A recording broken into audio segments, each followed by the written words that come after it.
Akibat diserang hama, puluhan hektar lahan padi di Desa Rendang, Karangasem gagal panen. Akibat kondisi ini, petani pun merugi hingga puluhan juta rupiah. Sejak setahun terakhir, hasil panen padi di Desa Rendang, Karangasem terus menurun. Kondisi ini disebabkan lantaran puluhan hektar tanaman padi milik petani diserang hama tikus dan wereng. Tanaman padi yang seharusnya siap panen daunnya membusuk serta mengering, sehingga menghambat pertumbuhan padi. Akibat kondisi ini, produksi gabah yang dihasilkan pun menurun drastis. Jika di hari normal, petani dapat menghasilkan 40 karung gabah untuk luas lahan 25 are, namun kini berkurang hanya di kisaran 25 karung saja. Minimnya hasil produksi membuat petani merugi hingga puluhan juta rupiah.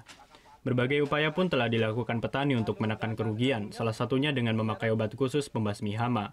Namun harganya tinggi, membuat obat tersebut tidak dapat terjangkau oleh sebagian petani.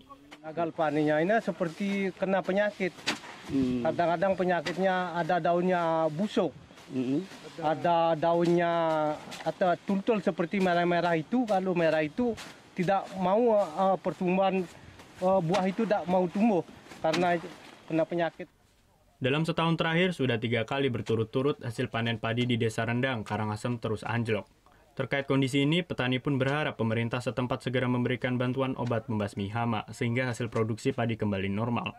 Kadek Martana melaporkan untuk NET. Oh ya beneran. Iya, oke. Nah, udah kan untuk beritanya? Jangan lupa di-subscribe, di-like, dan juga di-komen ya akun YouTube dari Net Bali. Terima kasih udah subscribe. Yang belum, jangan sampai lupa. Di sebelah sini nih. Subscribe.